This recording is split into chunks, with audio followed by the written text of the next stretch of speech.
To observe the World Ankylosing Spondylitis Day at Healing Touch City Clinic here. World Ankylosing Spondylitis Day is observed on the first Saturday of May every year. If the Saturday happens to fall on the first, then it is observed on the second Saturday because 1st May is the Labor Day. So we are going to now discuss something about ankylosing spondylitis. This day is observed to spread awareness about this disease amongst the community, amongst the society, amongst the politicians, policy makers, governments, NGOs and researchers, so that all people are committed to helping people suffering from this disease. So the first question is कि what is ankylosing spondylitis? हमने इतना बड़ा नाम तो बोल दिया कि World Ankylosing Spondylitis Day, but what is ankylosing spondylitis? Ankylosing spondylitis is a chronic autoimmune rheumatic disease that involves the sacroiliac joint, shoulders, hips, knees, ankles, and attachments of ligaments and tendons to the bones. Sacroiliac joint एक बहुत important joint है which is often missed and neglected by all of us and sometimes even by doctors. That joint connects the spine to the pelvic bone. Spine means रीढ़ की हड्डी, pelvic bone means हमारी जो चूल्हे की हड्डी. So it's a very important connection in our body and it plays a very important role, but somehow it does tend to get neglected in day-to-day life. The word ankylosing spondylitis is derived from Greek word. Ankylos in Greek means bent and spondylos means spinal vertebra. So it refers to bent or fused spinal vertebra because that is what happens at the end if this disease is not well treated, neglected and proper treatment is not taken. It leads to a bamboo spine and a bent posture. The patient is very hunched back and has lot of difficulty in day-to-day living. If we look at the incidence of this disease in our country it is about 0.1 to 0.2% only. The number appears very small if we look at it in an absolute sense. But when we look at such a big population, जैसे India में हमारी इतनी बड़ी population, so the number of patients even with this incidence are sizable. And of recent times, these figures what I have quoted is from the literature, but in recent times what we have seen in the clinic here also, that the numbers of people suffering from AnkSpond is somehow more and more. Either there is more awareness, more people are coming forth to seek treatment, or there is some reason which is driving the disease to have an increased incidence in the society. So what is the commonest age group which it afflicts? It is a disease of the young. It comes in 2nd and 3rd decades of the life. That is why it is very important to diagnose this disease early. Having said all this, there are certain warning signs of the disease. These warning signs can help us to identify people who are suffering from this disease and take appropriate and timely treatment so that their deformities do not set in, their joints are not damaged. What are these early warning signs of AnkSpond? We call it AnkSpond in short form. Full name is ankylosing spondylitis. The warning signs are low back pain associated with morning stiffness of at least 30 minutes. Which means that when a person gets up in the morning, his low back, where the spine connects to the pelvis, is painful and is stiff. The second clue is that this stiffness and pain improves with movement. So as the day progresses, as we get about our tasks in day-to-day life, the pain and stiffness will come down. Third important symptom is that there may be pain in other joints also, not only just in the sacroiliac joints. The shoulders, knees, ankles can also be involved actually in this disease. And the next warning sign is that there is fatigue. Fatigue is very difficult to understand sometimes both by doctors and people who are suffering from this disease Everyone thinks the lab tests are all right, hemoglobin is so good. Why should this person be fatigued? People think that there is some underlying psychological or psychiatric disturbance, and sometimes the patients are also referred to psychiatrists believing that their fatigue is arising from some other cause, and no one pays appropriate attention to this important symptom of this disease. So fatigue in patients with Ankylosing is a very important warning sign. So this disease, though technically it is described as a rheumatic disease, as a musculoskeletal disease, but it is a multi-system disorder. It can involve other organs in the body like the eyes, heart, aorta, gut, kidneys, nerves, lungs. One of the very important complications of the disease outside the spine and the joints is premature cardiovascular disease. A patient with Ankylosing has the same risk of heart disease as a diabetic. We all understand diabetes. We know that in diabetic there is an increased risk of heart disease. Similar risk operates in many diseases, including Ankylosing, including rheumatoid arthritis, psoriatic arthritis. All these patients have an increased risk of premature heart disease. This heart disease results from accelerated atherosclerosis in these people in whom the cytokines, the inflammation, drive the inflammatory process in the blood vessels also. So this is a very important piece of information, that it is not just a disease of the joints and bones.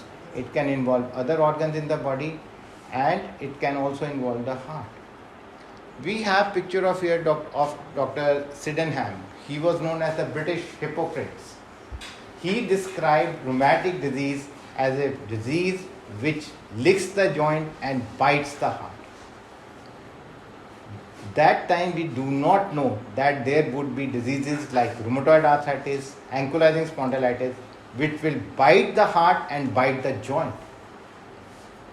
So these are diseases which not only impact the heart, they also have extra articular manifestation outside the musculoskeletal system. So now we have learned that today on World Ankylosing Spondylitis Day, that what is Ankylosing, what is the incidence in India, what are the early warning signs, what are the extra articular manifestations of the disease. I think, but सबसे important question is, why does it happen? होती क्यों है disease?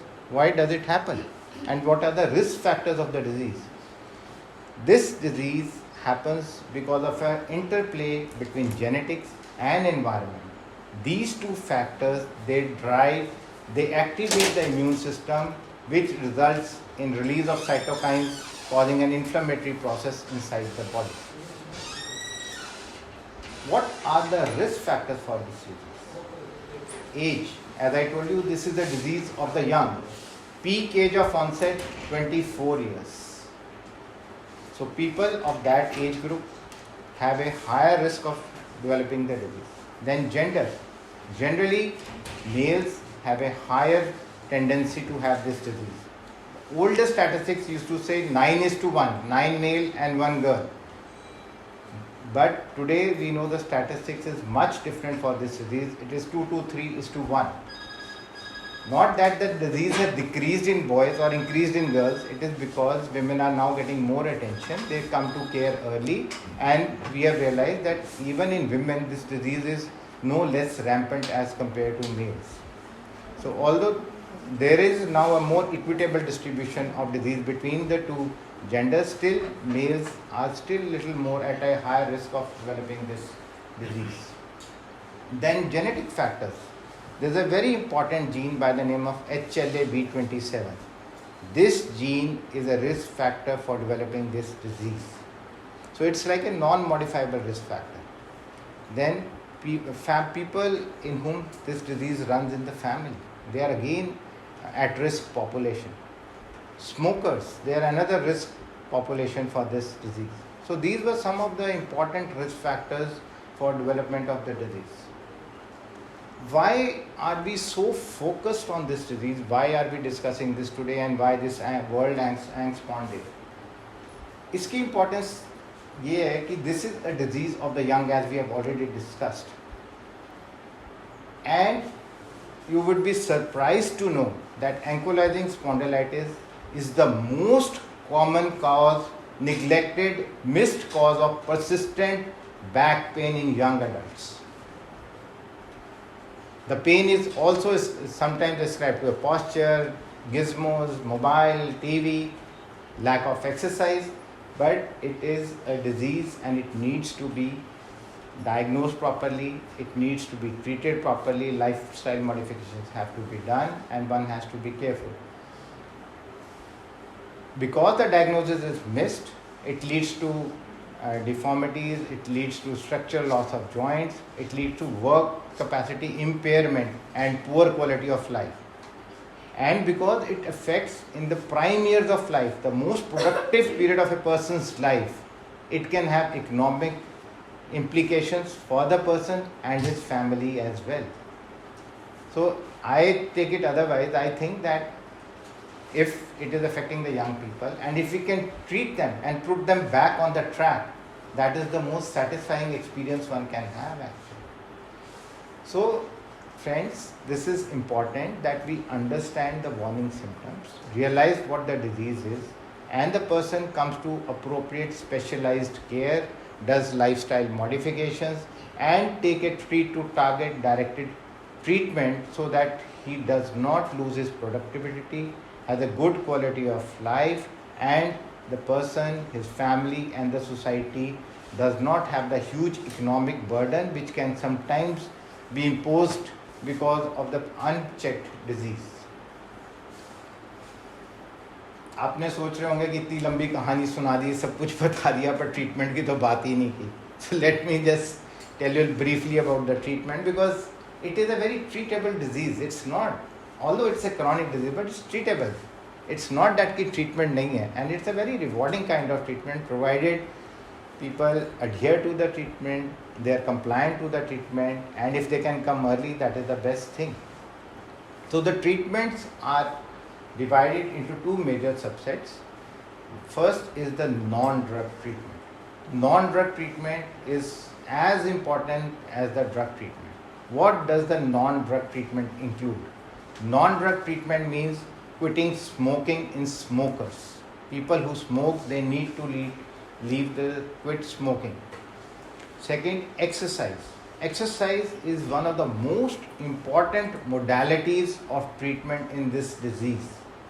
Out of perhaps all the rheumatic diseases, the place of exercise in this particular rheumatic disorder is very important. I am not saying that it is not important in other rheumatic diseases, but perhaps it occupies a very, very important place in the management of this disease. Third, the exercise can be any. It can be land-based exercise or an aquatic form of exercise, whatever one is comfortable in. Exercise just not only means going for a walk. Of course, that is good, but one has to do exercises, range of movement exercise, other exercises for the spine and the affected joints. Third is that we must make healthy choices in our life in terms of lifestyle. We should not put on extra weight and be careful about all these things. Now coming to the drug treatment. The drug treatment of ankylosing spondylitis and various other arthritis also has improved considerably in the last 2 or 3 decades at least. Now we have a wide range of drugs which have become available, and many of these drugs are now more affordable actually than what they used to be. I've been doing rheumatology for about 33-34 years, and I have seen the entire spectrum of diseases, of patients, how things have changed. When we entered rheumatology in 90s to get trained, I was very dejected. People have so much of problem and treatments itne अच्छे नहीं हैं. But fortunately over the years, treatments have become available, and some of the very good treatments used to be very expensive when they first came. Now all those costs and things have come down considerably. So I think perhaps we are the best. We are at a very good time when treatments are available. One needs to reach a specialist, take appropriate treatment and benefit from it. So in terms of specific treatments for ankylosing spondylitis, the drugs which are used are non-steroidal anti-inflammatory drugs and the disease-modifying anti-rheumatic drugs. The disease-modifying anti-rheumatic drugs are also a different category. One is the conventional synthetic DMARDs, second is biologic DMARDs, biosimilar DMARDs and targeted synthetic DMARDs. मैंने जान के इतने categories का नाम आपके सामने लिया to make you realize that how much treatment has now become available from a time when there was just exercise or a pain reliever to be used to offer to the patient.